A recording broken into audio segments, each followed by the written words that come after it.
हिंदी में यूपीएससी की तैयारी से संबंधित प्रोग्राम्स को देखने के लिए सब्सक्राइब करें स्टडी IQIAS हिंदी। जलवायु परिवर्तन और वैश्विक तापन ये दोनों आज के ज्वलंत मुद्दे हैं। याद रखिएगा कि समय समय पर वैज्ञानिकों द्वारा इन दोनों ही समस्याओं से निपटने के लिए विभिन्न प्रकार के प्रयास किए जाते हैं, परंतु ये प्रयास उतने ज्यादा कारगर नहीं होते और हर बार हमें कुछ ऐसी प्रक्रिया अपनानी पड़ती है जिसके कारण जलवायु परिवर्तन और वैश्विक तापन से हो रहे नुकसान को कम किया जा सके। ऐसा ही एक प्रयास वैज्ञानिकों के द्वारा और किया गया है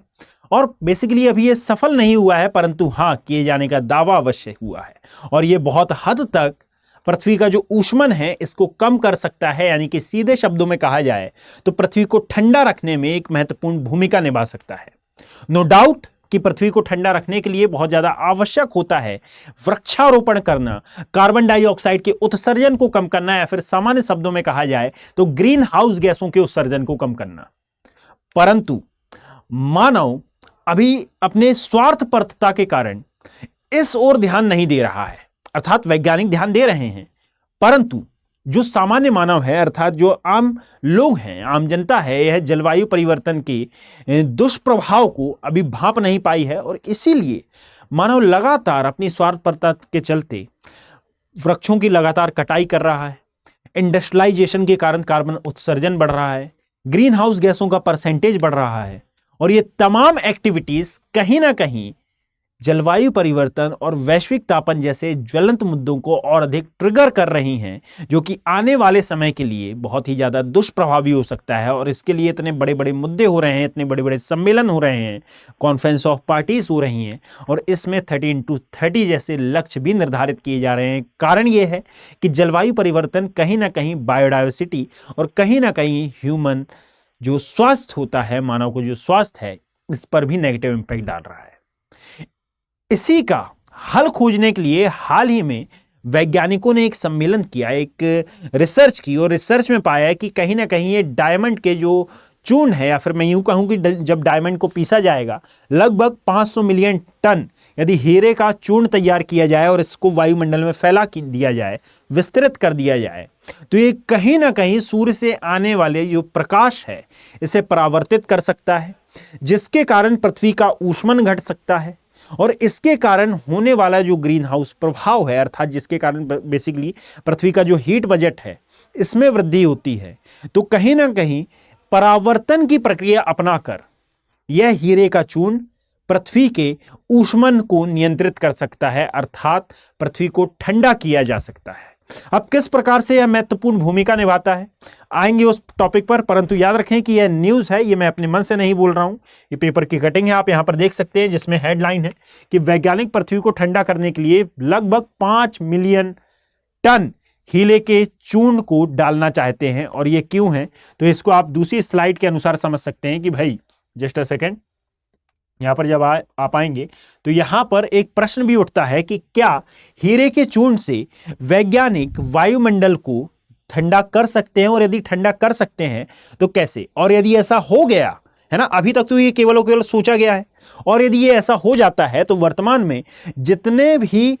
टाइप्स या फिर जितने भी हम हल खोज रहे हैं कि भाई पृथ्वी में जलवायु परिवर्तन को कैसे नियंत्रित किया जाए, और यदि जलवायु परिवर्तन हो रहा है, वैश्विक तापन हो रहा है, तो इसको कम कर कर पृथ्वी का जो तापमान है इसको नियत कैसे रखा जा सकता है। क्योंकि आपने देखा होगा कि पेरिस समझौते है ना, जो आप एनवायरमेंट इकोलॉजी में समझौते पढ़ते हैं, पेरिस समझौता, मॉन्ट्रियल प्रोटोकॉल, इसमें आपने पहले ही पढ़ रखा है कि भाई इनका मेन उद्देश्य ही है कि 2100 आते आते तक पृथ्वी का तापमान नियत बना रहे, आप अपेक्षाकृत बहुत ज्यादा ना बढ़ा दें ताकि बहुत सारे रोग ट्रिगर ना होने पाए।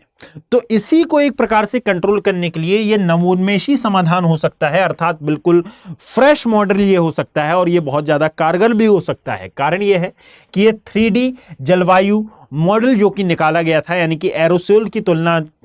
जिससे की गई थी कि सर जलवायु परिवर्तन को जिससे भी नुकसान होता है, यानी कि जो एरोसोल हैं उसकी तुलना करने के लिए एक 3D मॉडल तैयार किया गया था जलवायु का, और उसमें कैल्साइट, एल्यूमिनियम, सिलिकॉन कार्बाइड सहित और भी कई प्रकार की सामग्रियां इसमें समाहित की गई थी। इनका मूल्यांकन किया गया था कि इनके दुष्प्रभाव को किस प्रकार से कम किया जा सकता है और भी क्या क्या पॉइंट्स इसमें अपनाए जा सकते हैं। जो टिपिंग पॉइंट है इस पर भी ध्यान केंद्रित किया गया, अर्थात टिपिंग पॉइंट का मतलब आप परिभाषा देख सकते हैं, और साथ में यदि ये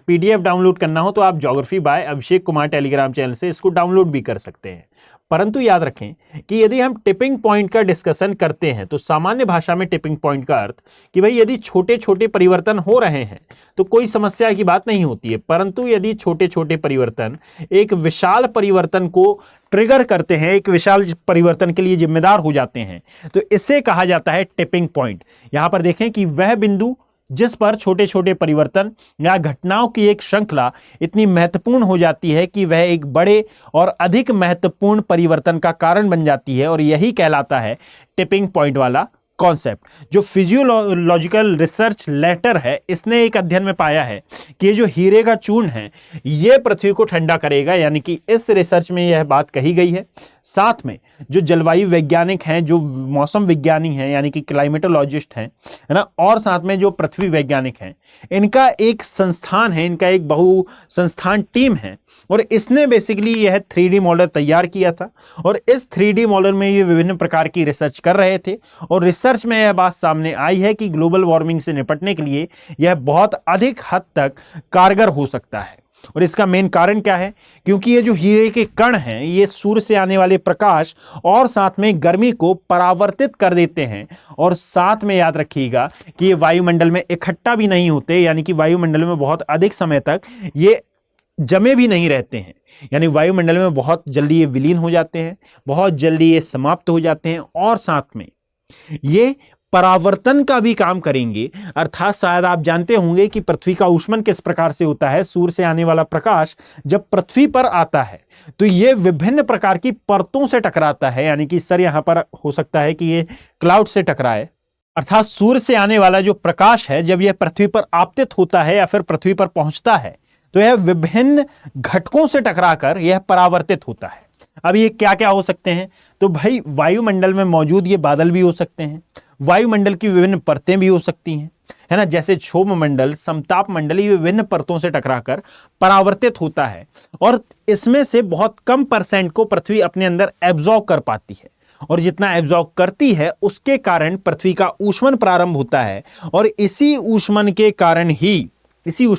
ही पृथ्वी का तापमान या तो बढ़ता है या फिर नियंत्रित रहता है। सामान्यतः ये बढ़ता है। जितना ज़्यादा हम एनर्जी रिलीज करते हैं in the form of industry, है ना, यानी कि जितने भी औद्योगिकरण के द्वारा हम एनर्जी को निकालते हैं, इसमें विषाक्त गैसें जिनको हम ग्रीन हाउस गैसों का